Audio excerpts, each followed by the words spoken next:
I just watched Blue Eye Samurai and finished it in a frenzy, and I just can't get it off my mind. So, here are three books you can read if you're just like me. But if you're someone who has not watched Blue Eye Samurai, let me just talk to you about the premise of this awesome show. So, Blue Eye Samurai is a animation show that Netflix just did maybe a few months ago, and it's been gaining a lot of traction, and I finally decided to watch it, and I was certainly not disappointed. It follows essentially the Edo period of Japan, and back then there is a few Englishmen of sorts that comes onto the shore of Japan, and they kind of like are terrible men, like they're the ones that caused the Japanese to be introduced to opium, introduced them to different types of drugs, you know. They were essentially spreading a lot of evil across Japan. And so essentially, a lot of people hated these white men that were destroying Japan at the time. And any form of half-breeds, aka a Japanese mixed with like a white person, was essentially considered a monster. And that's what our main character is. And so our main character is like a vicious samurai of sorts, a blue-eye samurai. And they are blue-eyed because they are a half-breed of a white person and a Japanese person, and people are really fearful of them because of the fact that they're half-breeds. And so all their life, they're being like judged for being a person with blue eyes, which no Asian, Japanese whatsoever has. And so they want to take revenge for that very reason. Like, they're so pissed at the fact that they have to live this condemned life in this country.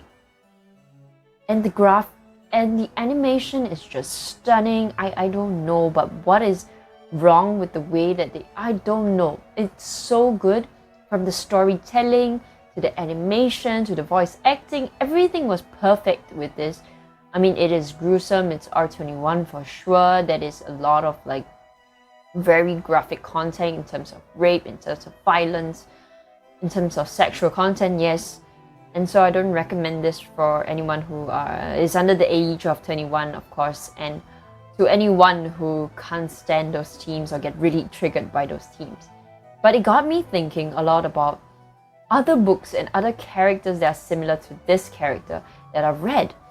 And so I'm introducing you 3 books that I believe will be a great hangover from watching that show. Or if you've got a hangover from reading those books, you can go on to watch Blue-Eyed Samurai.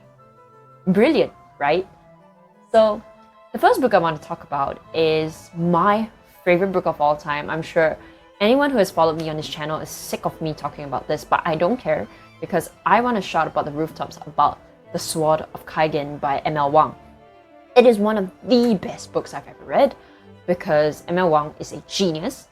And so what is it about? It's following a boy named Mamoru, and he's living in like a coastal town of sorts with his family, and they're prestigious, and they're like also samurais of sorts.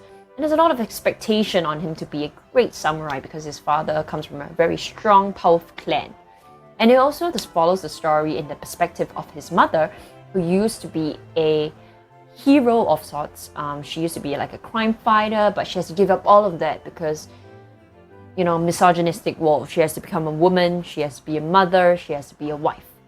And it follows the story of how the enemies are attacking on their shores of this coastal town, and how they must defend themselves from these enemies that they did not know was coming, and the secrets of the empire, all the bad blood of what is this world, and so much more mystery that is unraveling. And truly, the reason why I'm recommending this is because in terms of the themes of this Japanese-like town, that is the Sword of Kaigen, it's very similar, of course, to this Edo period of Japan, because that's the whole point. They're set in the same sort of era. And the characters and in the personality types of Misaki, which is the mom character in Sword of Kaigen, is very similar to our Blue Eye Samurai. They have the same kind of conviction, the same kind of like brilliant swordplay, you know, and the kind of personality types the both of them have are very, very strong and very, very similar.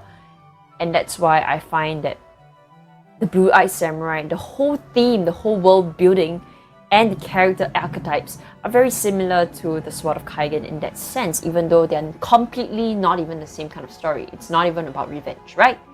Yeah.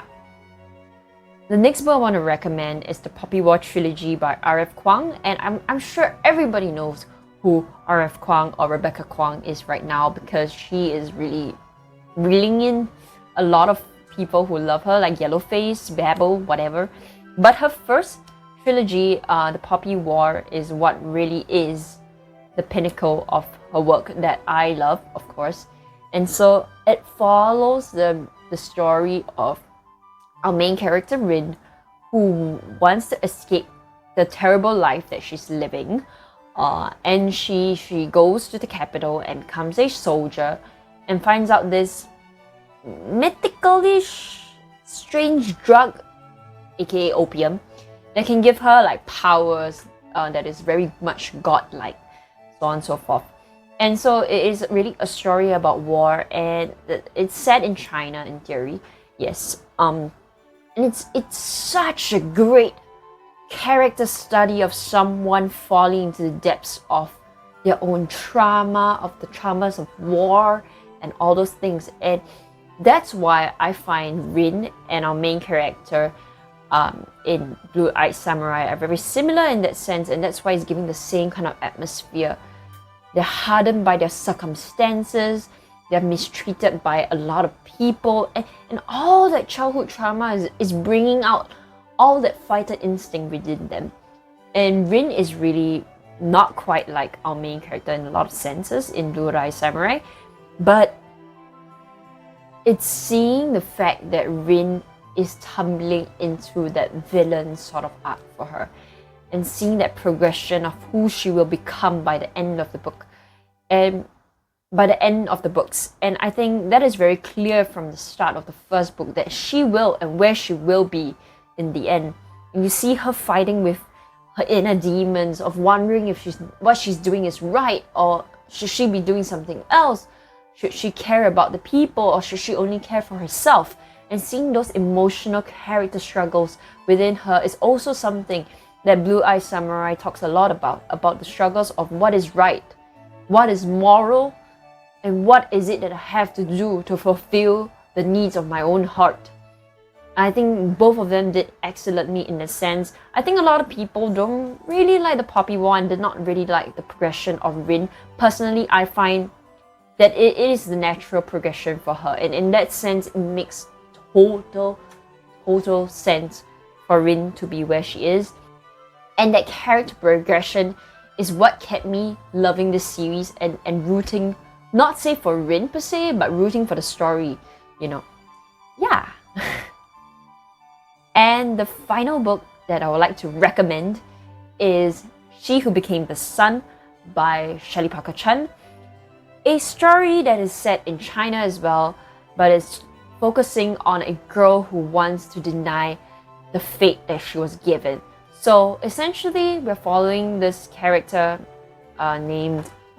Oh, Jesus Christ, what's her name?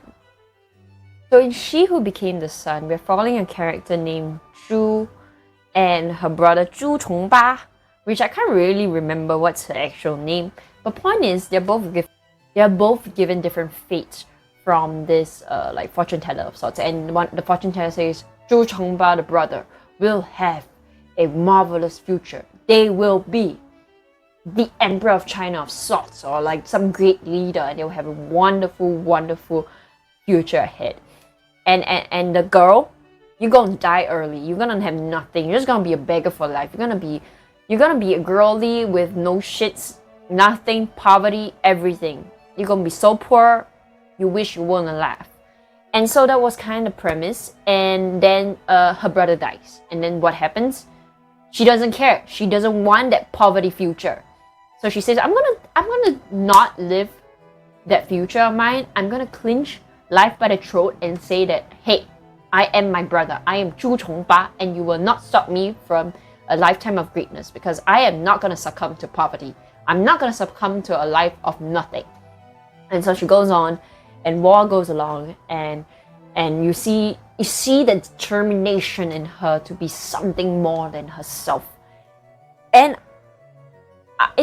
not to spoil the story, there is a point in which these two characters from Blue Eyed Samurai and Zhu Chongba have a very great commonality between the two of them, but I can't tell you what is the reason why they're common in that sense. But there's one area that they coincide with, and the others is the same thing between all these three characters that I'm talking about. The fact that they all have this determination to do something more, something bigger than themselves, to not succumb to a life that they don't want, a life that they don't hope to have, and to be so much greater than their circumstance. You know, not to let their circumstance hold them back. At least for Rin and Zhu, they're very similar to our character in Blue Eyed Samurai. For Misaki, not as much, but a little bit same. The settings for all three are very similar, set in a world that is torn by war, torn by poverty, torn by so much things, horrible things, in a very realistic world at that, not just because they both come from an Asian background of Japan and China, but the fact that the values of what they carry are very similar, of filial piety, of determination, of strength, of fighting for what you want in this world is important, because if you do nothing, you will be nothing. Your efforts reap rewards in that sense, and it may never even reap rewards sometimes, but still, there's a chance. So my point is, if you just watch Blue Eyed Samurai, you can read three of these books and feel the satisfaction, is what I'm trying to tell you. And if you've read any one of these books, you can read the other two and watch the show as well. Or if you've read all three books because you're great, then you can watch Blue Eyed Samurai and enjoy it, because there will be a season 2. It's not the end. So I'm very excited for the trajectory of the show. I'm just making this rambly video because I want to, and I want people to know that if you like Blue Eyed Samurai, you can read those books, or if you like those books, you can watch Blue Eyed Samurai, whatever it is. So thank you so much for watching. I hope I was coherent in some senses. And don't forget to like, comment, and subscribe to this channel. And I'll see you guys in the next one. Bye!